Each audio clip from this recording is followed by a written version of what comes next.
1923. Eamon de Valera, political leader of the Republicans beaten in the Irish Civil War, emerges from hiding to speak at Ennis, County Clare. Irish Free State troops fire over the heads of the crowd and break up the meeting. They arrest de Valera, who spends the next year in jail.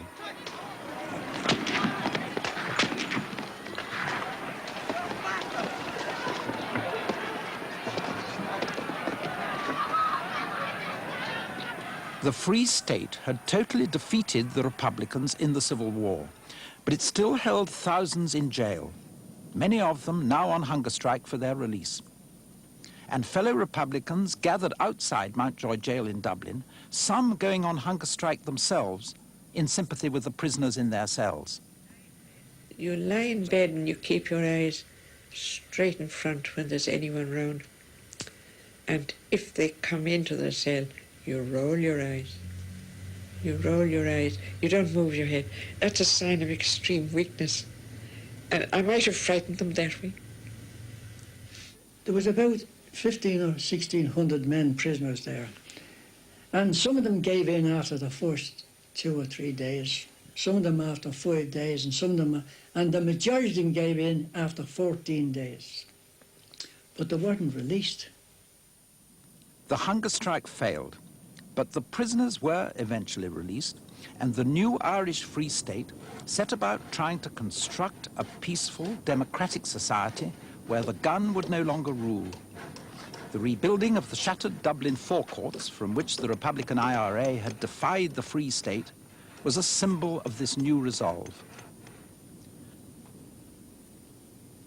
De Valera remained in a Free State prison until September 1924, when he was suddenly released.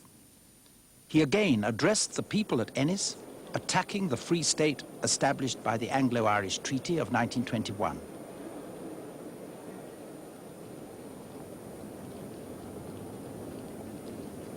None of de Valera's attacks against the Free State had anything very constructive to offer on the question of the border. 6 counties of Ireland were partitioned from the rest of Ireland by the Anglo-Irish Treaty, and under a separate Ulster Parliament and government of their own, they remained inside the United Kingdom. And the border still runs today along the same line, here along the line of a stream, as it did in 1924, or indeed at the time the treaty was signed in 1921. In that treaty, there was a provision for a boundary commission, which was to determine the border in accordance with the wishes of the inhabitants, as the phrase went. But from the start, there was a dispute about what this phrase really meant. Did it mean mere local adjustments of the border, a few Protestants from here, a few Catholics from there, or did it mean significant reductions of the territory of Northern Ireland in areas where the Catholics and nationalists were in a majority, as in South Armagh, or in the counties of Tyrone and Fermanagh?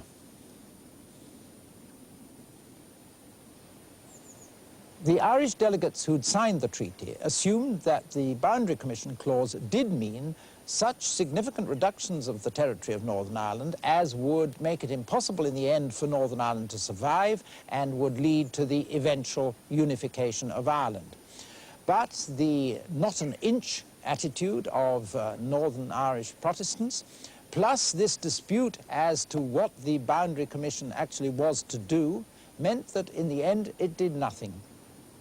The boundary stood, an affront to nationalist Irishmen who've assaulted it with rhetoric ever since, though a small group has always preached the use of violence against it.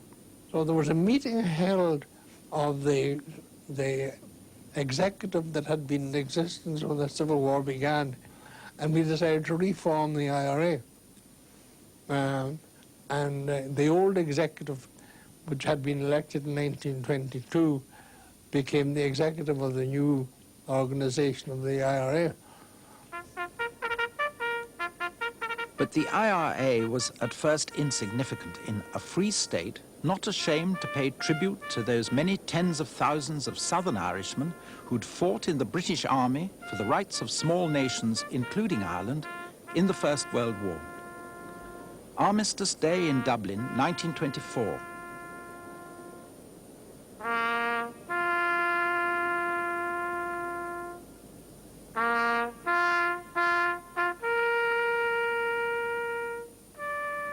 Armistice Day, Dublin, 1925. And this time, the IRA decides to try and make its presence felt.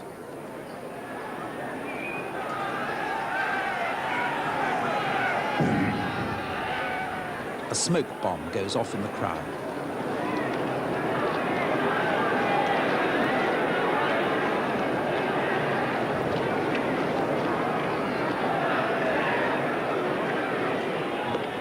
Our aim and object was to demolish all British imperialistic symbols. And all around Dublin there was king's crowns and unicorns and lions stuck everywhere. So a good deal of them was taken down. But King Billy was an eyesore, and it was decided that he'd have to be removed.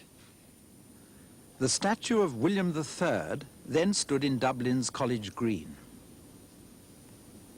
And Jack was an expert, climbed on my knee and on my shoulder onto the plinth where the statue was. And the horse had a leg sticking out like that.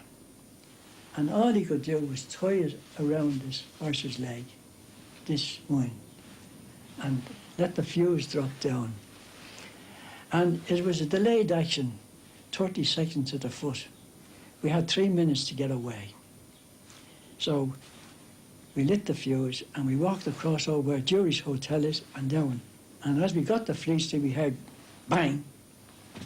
Now, it didn't blow the statue down, but it did shake it.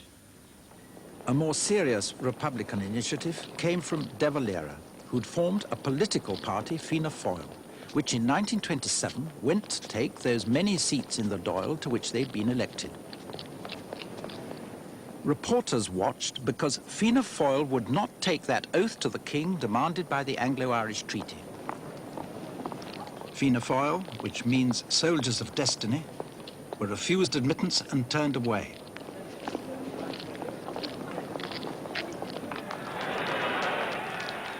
De Valera's supporters in the street then rallied to his headquarters. Here they heard De Valera speak about refusing to take a false oath recreant to the aspirations of the Irish people.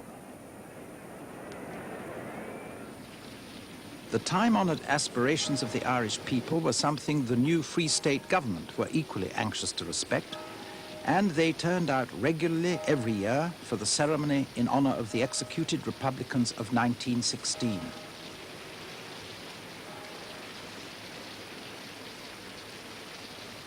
This was to be the last Easter ceremony attended by Kevin O'Higgins, the tall man in the centre here, Minister of Home Affairs.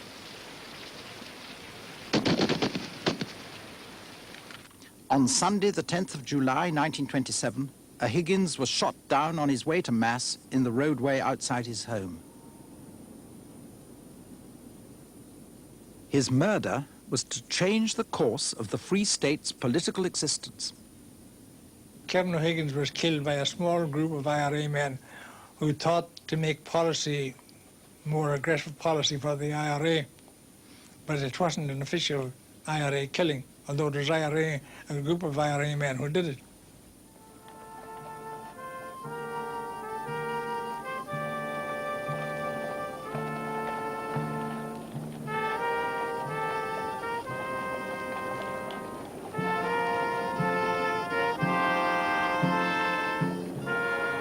Up to now, De Valera and Fianna Fáil's refusal to take the oath, and thus their seats, had left them outside the Dáil, though in the last election they'd won only 3 seats less than the government party itself. Clearly, it was a highly dangerous situation to have so much Republican support unrepresented in a democratic parliament. We determined then that Fianna Fáil would not be allowed to remain outside the Dáil, that we'd passed legislation that required every candidate parliamentary candidate to promise to take his seat if elected and to declare him disqualified if he didn't take the seat and let the next man get the seat. So by that process we drove Fianna Fáil into the Dáil. I suppose they were only looking for a good excuse, you know, but it came. So we O'Higgins's death had that effect that it brought about a normalisation of politics here. Fianna Fáil thereafter signed the Oath Book, now declaring this an empty formality, and became the official opposition. 5 years later, De Valera won a general election. He did this with considerable help from the IRA. Well, we've done a lot of double voting. You know, pretending we were other people that was dead, or maybe that wasn't dead but didn't vote. There was very close liaison during the election campaign between the IRA at local level and also in Dublin. We went around canvassing for the elections of Fianna Fáil in companies. That was to say, we'd plenty of men. And when we went to the doors of houses and knocked, and the people came out, 2 or 3 men together, and then looked over the far side and seen another 2 or 3 over there, another 2 or 3 over there, and along the street. Well, it gave them an idea that they better say yes, you know, that's although we weren't compelling them. Oh, the IRA was a very strong influence in the 1932 elections. Mr. Cosgrave, President of the Irish Free State, is here seen delivering his biggest election address on College Green, Dublin. The leader of the government party is, however, faced with defeat at the polls. This result was not altogether unexpected, as the very firmness of Mr. Cosgrave's administration in dealing with corruption and communist terrorism had made him many enemies. The Republican Party is led by Mr. De Valera, whom you see here. He has established a considerable lead in the returns, and his successes have been secured at the expense of all parties. De Valera and Fianna Fáil now came to power and were to stay in power for the next 16 years. They would soon abolish the oath to the Crown altogether. But the animosities of the Civil War were still strong, and some in Fianna Fáil doubted whether their opponents would peacefully accept the result of the election. When we went in, when we were going into the chamber, and a zealous colleague produced a few revolvers and handed them out to us. I got one of them, I have it still, but it didn't serve us with any ammunition. And it was a very stormy and tempestuous atmosphere. They were in a very strange state of mind, the Valera supporters. They had a queer kind of idea that if they got a majority, Mr. Cosgrave, who had substantially established the state and set up all our institutions, would stage some kind of putsch. And the result of it was that the Fianna Fáil TDs arrived in the House on the day for the election of the Taoiseach with their pockets bulging with revolvers. One old gentleman was found in a telephone box assembling a machine gun. But in fact what happened was the motion was put, De Valera was elected, and we all went home to tea. The Free State Army, which had fought against De Valera's side in the Civil War, was now there to defend his government. We were well conditioned mentally over a long period, years, over 12 years anyway, to the proposition that the will of the people must prevail, that the ballot box must prevail.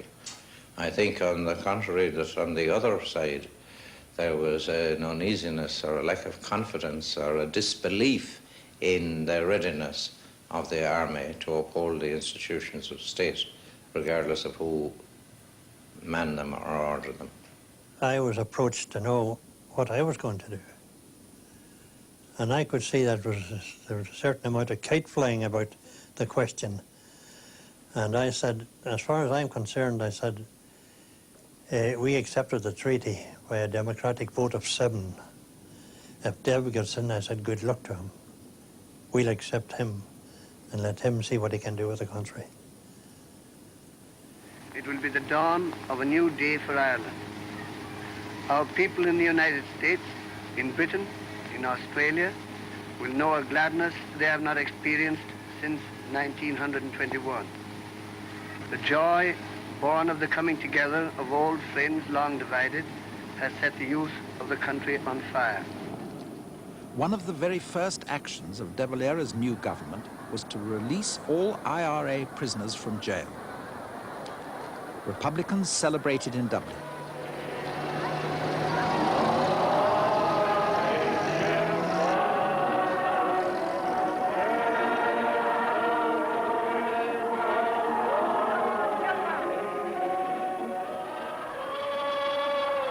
And triumphant Republicans were addressed by Sean McGuinness of the IRA. Today, Republican Dublin assembles in monster demonstration to welcome in liberty the Republican prisoners. I and my comrade prisoners today celebrate the victory of the recent elections, and in doing so, we celebrate the downfall of the Cosgrave murder gang. Maud Gonne, mother of Sean McBride. But Ireland has stood together in this. The Irish, the IRA stood firm, and they have defeated Cosgrave and the coercionists.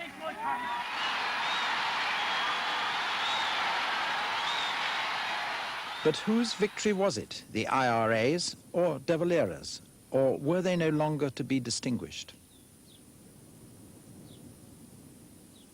For a time, there was to be a period of tranquility in which the Republican defeat in the Civil War seemed turned by De Valera to political victory for all Republicans.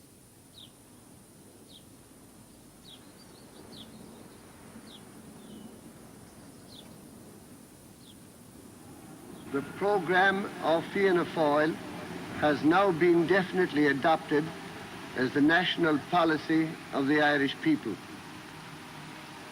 That programme aims at restoring the unity of Ireland and securing its independence, at placing as many families as possible upon the land, at building up our industries so that the food we eat, the clothes we wear, the houses we live in, the articles in common daily use in the lives of our people may all, as far as is reasonably possible, be produced by Irish labour from Irish materials. Ireland united, Ireland free, Ireland self-supporting and self-reliant, Ireland speaking her own tongue, and through it giving to the world our ancient treasures of Christian Gaelic culture. These are the ideals to which enthusiastic young Ireland is now devoting its energies.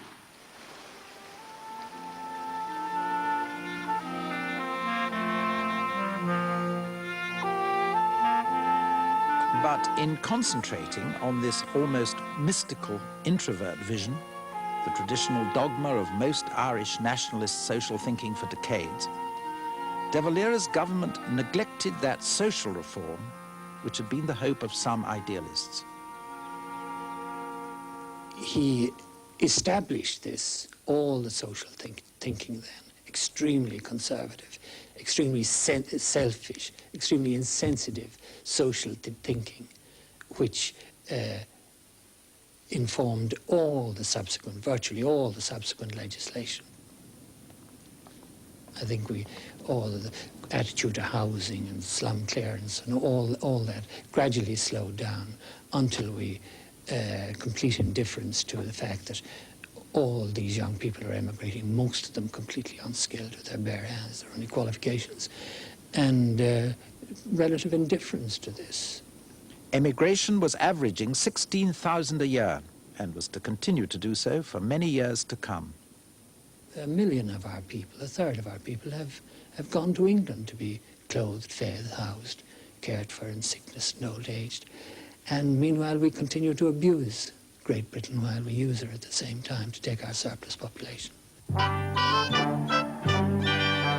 A papal legate arrives in Dublin from Rome.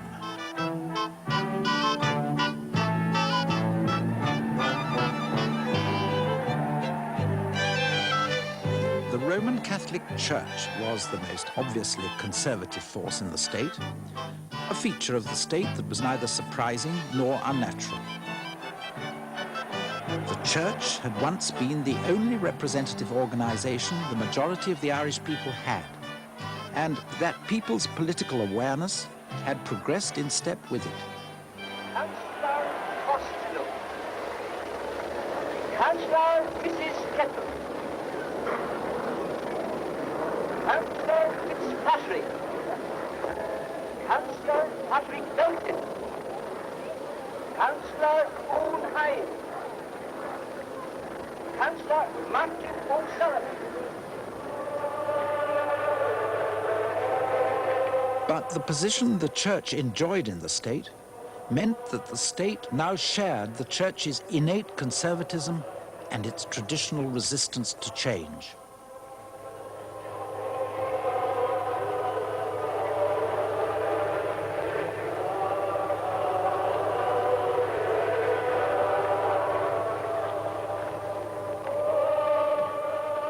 Became more obsessed with religion, the most intense censorship of publications, all the worthwhile Irish authors have been banned, and all the great classical authors have been banned in this country. It became a very tight, tiny,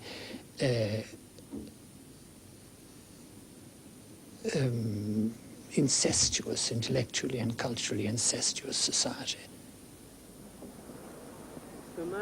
Even the IRA, here commemorating the Easter Rising of 1916, had little time for those among them who wished to develop social ideas.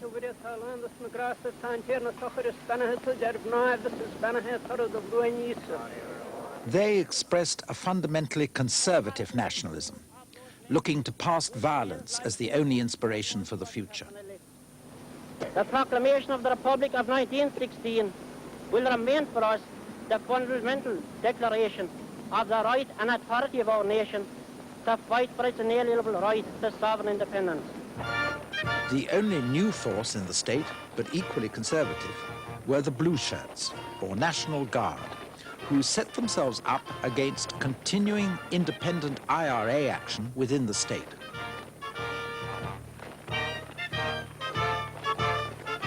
The Blue Shirts' leader was a former pro-treaty police commissioner De Valera had dismissed, Owen O'Duffy.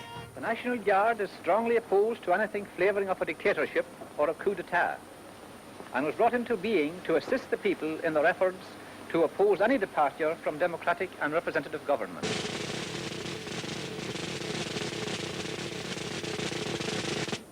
De Valera now had two paramilitary forces potentially challenging the authority of his state. One, the Blue Shirts. The other, his one-time comrades, now in the rump of the Republican movement, which had not joined his party, Fianna Fáil, the IRA. The Irish people fought for centuries to regain control of their own affairs. They have not the least intention of surrendering that control now to any dictator or to any militarist group whatever. In 1934, he cracked down on the Blue Shirts. In 1936, he proscribed the IRA as an illegal organization. It was in order to outmaneuver the violent men among his old comrades in arms, and at the same time to work out his own peaceful formula for sovereign independence, that De Valera in 1937 introduced a new constitution. This effectively did away with the treaty. It changed the name of the state from the Irish Free State to Éire, or Ireland, and of course there was no oath to any British monarch in it because that had already been done away with. The Commonwealth was only anonymously acknowledged as something which Éire could make use of if it wanted to, and Éire was proclaimed a sovereign independent state. Indeed, its sovereignty was proclaimed over all 32 counties of Ireland. including Northern Ireland. It merely recognised that in the 6 counties of Northern Ireland, this sovereignty could not be made effective for the time being.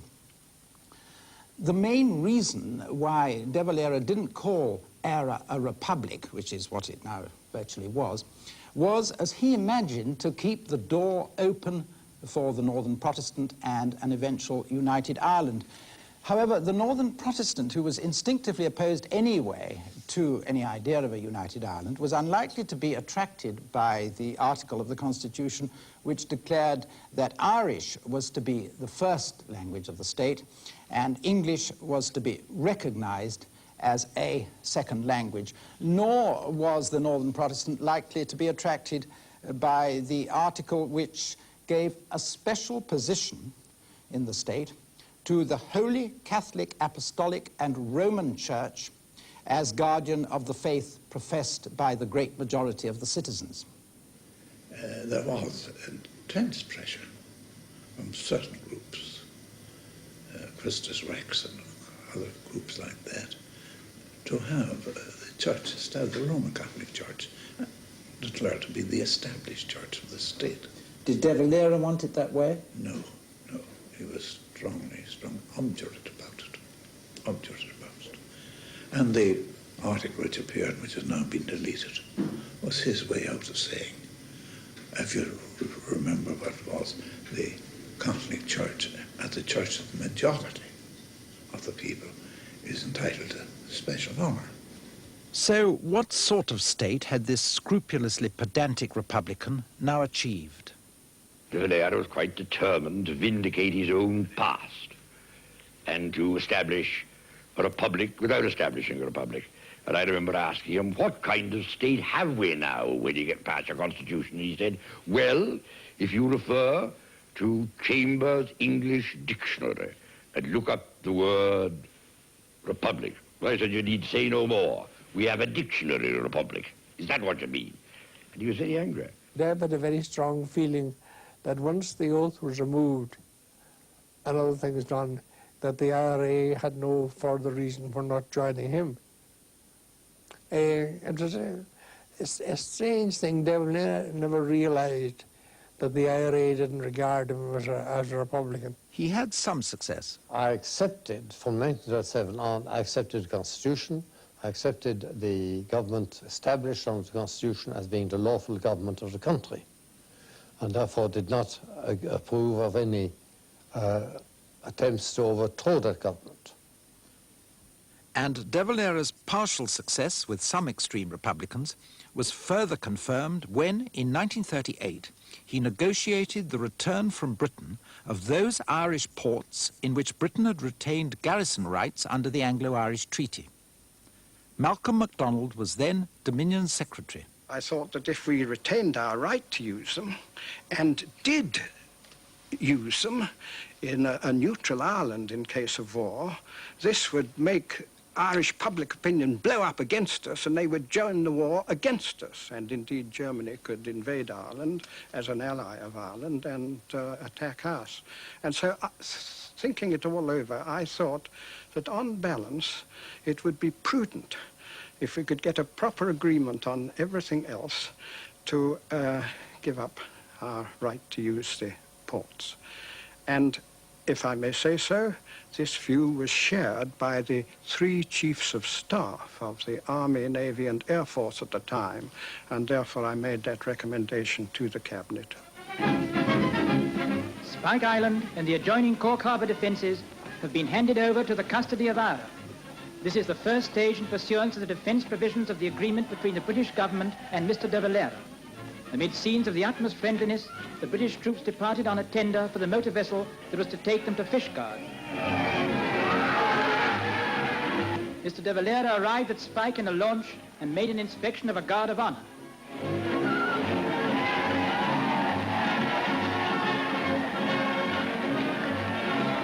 And so the defence of Cork, after 150 years, passes into the keeping of its native land. But 6 counties of Ireland were still British. In Britain, in 1939, the IRA started a bombing campaign against Irish partition. In Coventry, 5 people were killed, nearly 100 injured.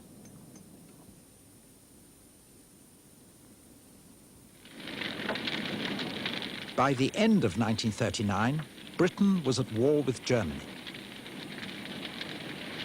An hour of danger, which was, by Irish Republican tradition, once again Ireland's opportunity. Signs of the times. A mass meeting on College Green, Dublin, is addressed by antagonists of yesterday. De Valera took the opportunity to assert unequivocally Ireland's neutrality. He was joined in this by William Cosgrave, his old opponent. De Valera could now assert officially that sense of quite separate Irish nationality, which reservists were now called up to defend, and to which he'd been working his way towards for Ireland in the 18 years since the Anglo-Irish Treaty. Reservists were there to repel any aggressor. No, we were in no position to enter into a war at all, and the only other option open to us was to win with the British Army. So that wouldn't be acceptable to the majority of the people, and Dev then decided on a neutrality, and that was backed up very firmly by the country.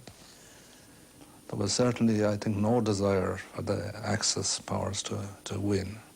But at the same time, there was always, among some of the personnel at any rate, a kind of feeling of gladness when the British in particular would meet with some reverse. I must say that. In 1940, however, Malcolm MacDonald was again involved in negotiations with De Valera in the hope of getting Irish participation in the war. The British government's final proposals were that they would come out with a statement in principle in favour of a united Ireland, and that added to that statement would be a declaration that a united Ireland would in fact be in existence quite soon in practice. De Valera and his colleagues rejected the proposals. They absolutely trusted the sincerity of British ministers in urging this and saying it could come into operation fairly soon. But they did not trust the Northern Ireland authorities, and they thought that even if the Northern Ireland ministers agreed to sit on the joint committee to work out a constitution for a united Ireland, they wouldn't agree on the constitution, and that the whole thing would break down. And therefore, they said, this is no guarantee that there will be a united Ireland, even later, let alone sooner. So 26 counties of Ireland remained neutral, and British propaganda vilified this neutrality and Eira's regular army. The German-style helmet saves them from the embarrassment of looking British. The gallant 7,000 have read that there's a war on. Eira, they declare, will be defended against whoever attacks her. No names, no parachutes. And other volunteers are doing home guard duty. Less to stop 2 million Nazis dropping from the sky than to raise Cain should a British destroyer stray within territorial limits.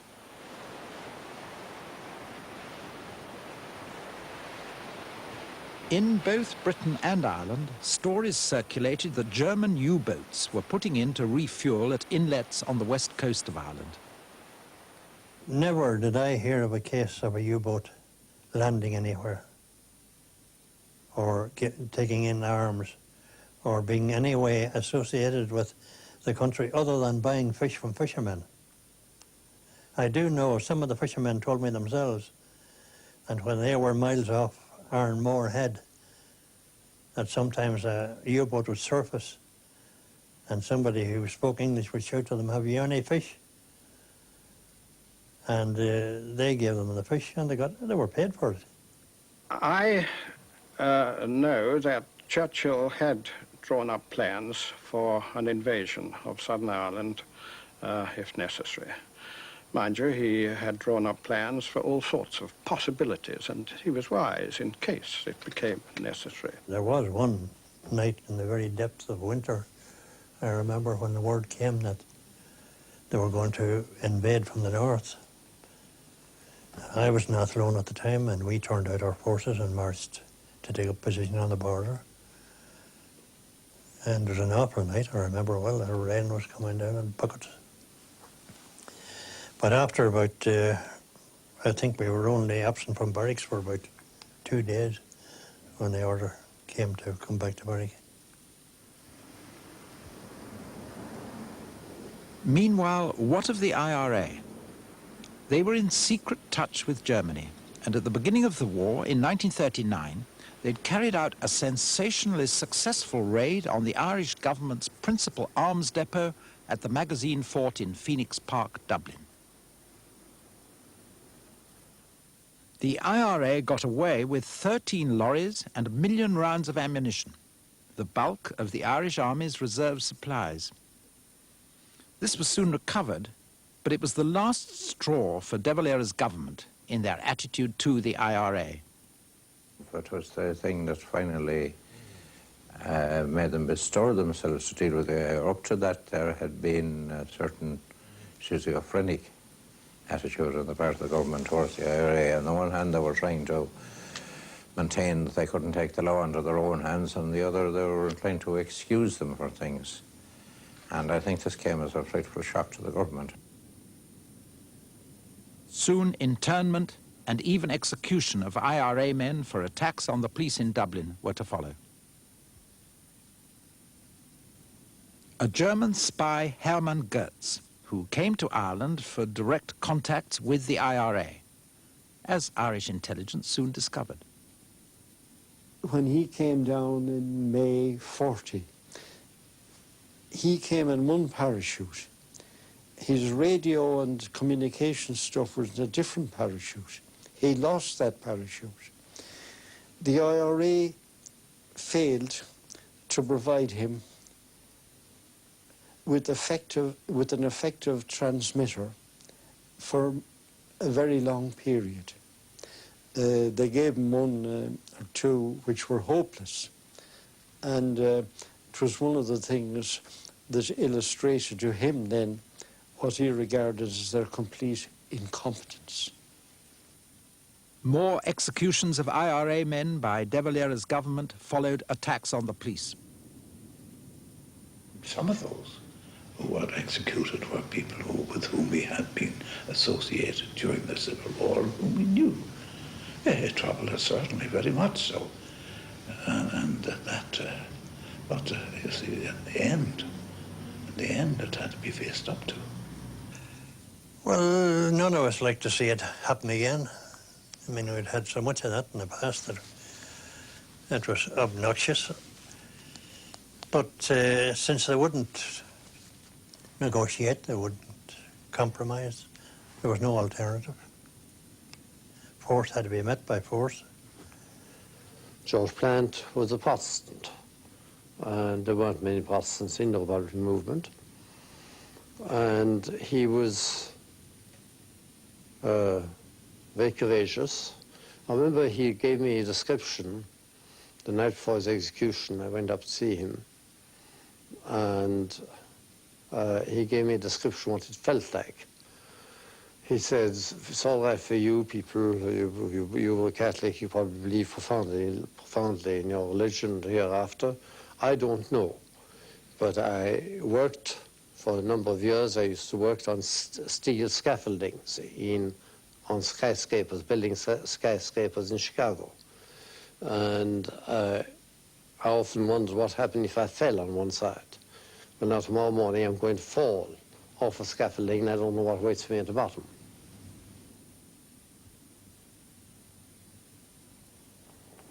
So De Valera brought Ireland through the war, having, apparently, broken the IRA.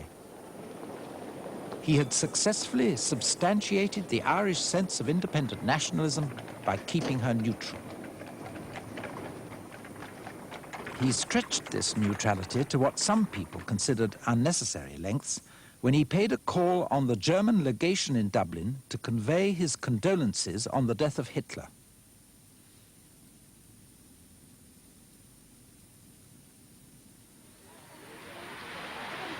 Winston Churchill, in his Victory in Europe speech, drew attention to what Ireland's neutrality had meant for Britain. This was indeed a deadly moment in our life.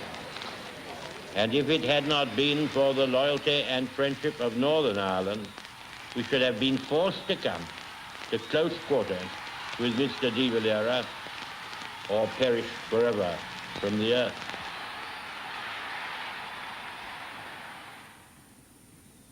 Churchill received a magisterial reply from de Valera.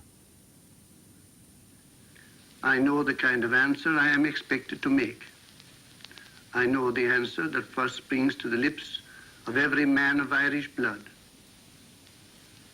I know the reply I would have given a quarter of a century ago. But I have deliberately decided that this is not the reply I shall make tonight. Mr. Churchill makes it clear that in certain circumstances he would have violated our neutrality and that he would justify his action by Britain's necessity. It seems strange to me that Mr. Churchill does not see that this, if accepted, would mean that Britain's necessity would become a moral code. 3 years later, by a turn of the wheel of democratic fortune, de Valera lost office.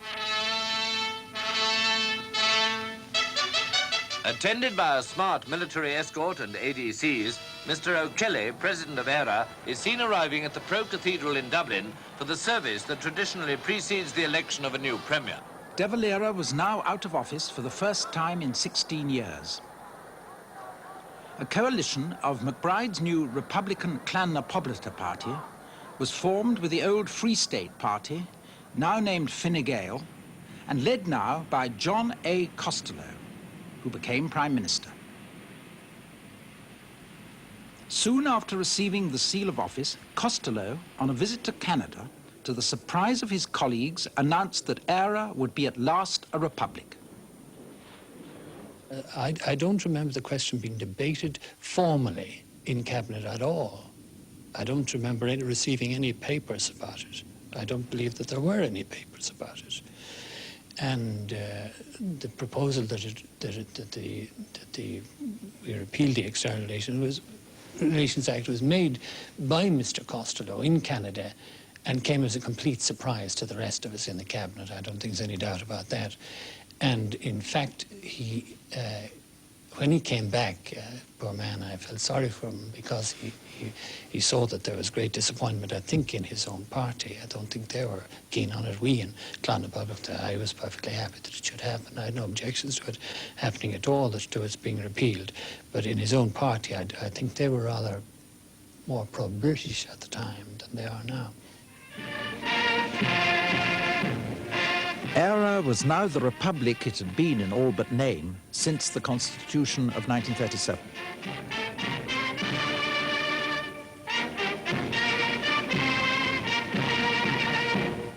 The hoisting was performed by the youngest officer in the Irish Army and was followed by a feu de joie.